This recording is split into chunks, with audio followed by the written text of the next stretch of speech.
I'm going to give you an example here of brazen suck-up-ism, the only currency that the current president of the United States knows, and it couldn't come from a more disgusting and depraved individual, Stephen Miller. We're going to look at a tweet that Stephen Miller put out on X now. We call them excretions. Miller excreted some nasty, nasty lies. Let me read it to you first, and then we will talk about it. Stephen Miller wrote, "Illegal aliens invaded America. The government of California aided and abetted that invasion. Violent mobs incited by California leaders attacked ICE officers to keep them from removing the invaders. California officials refused to send the police to rescue the ICE officers, hoping the rioters would succeed in shutting down ICE raids. This is an organized insurrection against the laws and sovereignty of the United States." So just take it piece by piece, and you'll see that the defenses that these people put together are really based out of political loyalty and not out of any loyalty to the facts or reality. Illegal aliens invaded America, Miller said. The government of California, let's just deal with that. The people arriving are migrants. They cross the border, some of them irregularly, but they are not an invading army. That militaristic language misframes migration as a hostile occupation, which it isn't.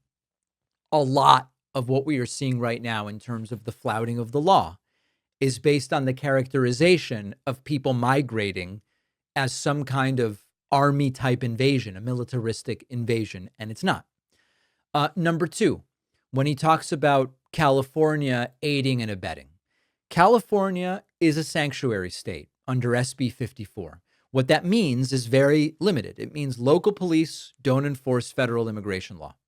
That's it. It's a policy choice. There's no secret assistance to illegal entry. California is not in any way aiding or abetting.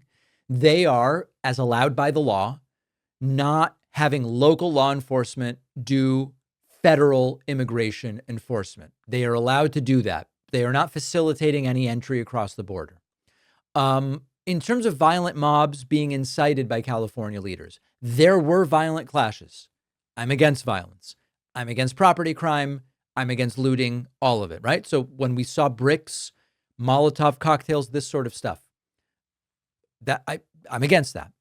But there is no credible evidence that Governor Gavin Newsom, LA Mayor Karen Bass, other state leaders incited any of the violence.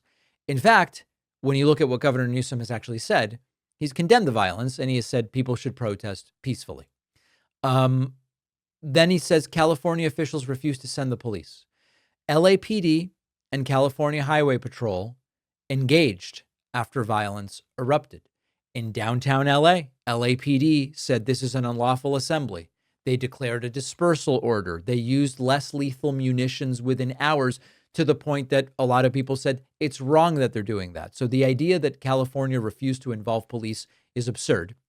And then finally, he calls it an organized insurrection. This is very relevant legally because Trump's justification to a degree for overriding the desires of Governor Newsom and Mayor Karen Bass is that it's an insurrection, and therefore he needs to send the troops, the federal troops. The protests were a response to ICE raids, some of which turned violent, but there was no organized insurrection. There was no central leadership. There was no coherent strategy to overthrow the government. State officials and courts have said these incidents are incidents of unrest, but there is no rebellion or insurrection here.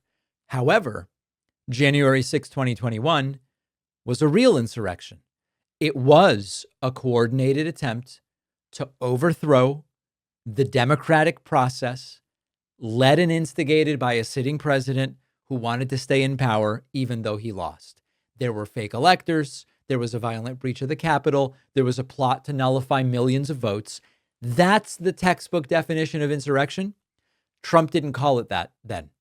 And the people who are now saying this is an insurrection were silent when that was going on. That's the reality of the situation.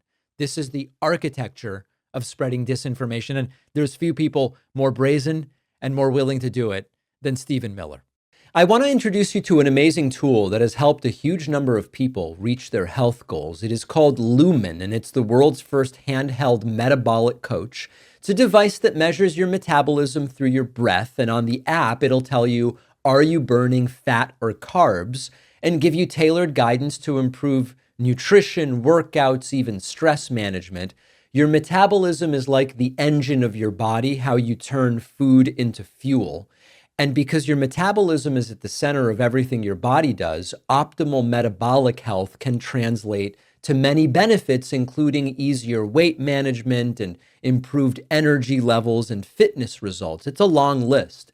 Lumen gives you recommendations to improve metabolic health based on the context of your breath measurement, whether that's first thing in the morning, before and after meals or workouts. And you can get 20% off your Lumen by going to lumen.me/Pacman. The link is in the description.